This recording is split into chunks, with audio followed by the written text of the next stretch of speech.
തദ്ദേശ തെരഞ്ഞെടുപ്പ് സ്ഥാനാർത്ഥി ചർച്ചകളും സ്ഥാനാർത്ഥിയാകാനുള്ള നീക്കങ്ങളും തുടരുമ്പോൾ കാലുമാറ്റവും കാലുവാരലും തുടരുകയാണല്ലോ.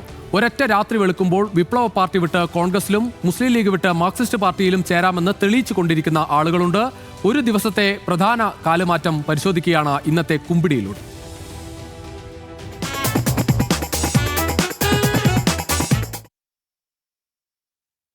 ഇന്നത്തെ പ്രധാന കാലുമാറ്റം പത്തനംതിട്ടയിലാണ് നടന്നത്. പത്തനംതിട്ട മുൻ ജില്ലാ പഞ്ചായത്ത് അംഗവും CPI നേതാവുമായ ശ്രീനാദേവി കുഞ്ഞമ്മ കോൺഗ്രസിൽ ചേർന്നു. KPCC ഓഫീസിലെത്തി അംഗത്വം സ്വീകരിച്ചു.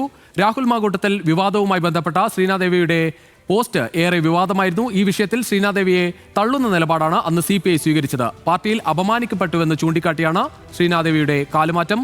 പത്തനംതിട്ട ജില്ലാ പഞ്ചായത്തിൽ ശ്രീനാദേവി പ്രതിനിധീകരിച്ച പള്ളിക്കൽ ഡിവിഷനിലോ ഏനാത്ത് ഡിവിഷനിലോ ശ്രീനാദേവി കോൺഗ്രസ് സ്ഥാനാർത്ഥിയായേക്കും. CPIയിൽ നിന്ന് ഒരാൾ കോൺഗ്രസിൽ പോയെങ്കിൽ തിരികെ ഒരാൾ CPIയിൽ എത്തണമല്ലോ. Alappuzha Thycattussery block general secretary KR ചക്രപാണിയാണ് പാർട്ടി വിട്ട് CPIയിൽ എത്തിയ സീറ്റ് ഉറപ്പിച്ചത്. സ്ഥാനാർത്ഥിത്വം വാഗ്ദാനം ചെയ്തിട്ടും നൽകാത്തതിനെ തുടർന്നാണ് കൂറുമാറ്റം. 40 വർഷമായി കോൺഗ്രസ് പ്രവർത്തകനായ ചക്രപാണി ചേനം പള്ളിപ്പുറം പഞ്ചായത്തിലെ 10ാം വാർഡിൽ നിന്ന് ജനവിധി തേടും.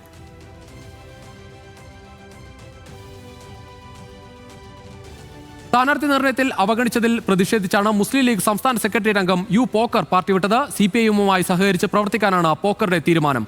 കോഴിക്കോട് കോർപ്പറേഷനിൽ നല്ലളം ഡിവിഷനിൽ സ്ഥാനാർത്ഥിയായി പ്രാദേശിക നേതൃത്വം നിർദ്ദേശിച്ച പോക്കറിനെ അവഗണിച്ച് മറ്റൊരാളെ സ്ഥാനാർത്ഥിയാക്കുകയായിരുന്നു. ഇനി CPIM സീറ്റ് വാഗ്ദാനം ചെയ്ത് മത്സരരംഗത്തിറക്കുമോ എന്നതാണ് നോക്കിക്കാണേണ്ടത്. ഇനി പയ്യോളി നഗരസഭ വികസന standing committee chairman Ashraf P കോട്ടക്കലും പാർട്ടി സീറ്റ് നിഷേധിച്ചതിന് പിന്നാലെയാണ് രാജി പ്രഖ്യാപിച്ചത്. CPIയുമും LDFുമായി സഹകരിക്കാനാണ് അഷ്റഫിന്റെയും തീരുമാനം. അഷ്റഫ് ഏതെങ്കിലും സീറ്റ് ഉറപ്പിച്ചിട്ടുണ്ടോ എന്നതും കോണി ചിഹ്നത്തിൽ നിന്ന് മാറി ചുറ്റിക അരിവാൾ നക്ഷത്രത്തിൽ മത്സരത്തിന് ഇറങ്ങുമോ എന്നതും നോക്കി തന്നെ കാണണം.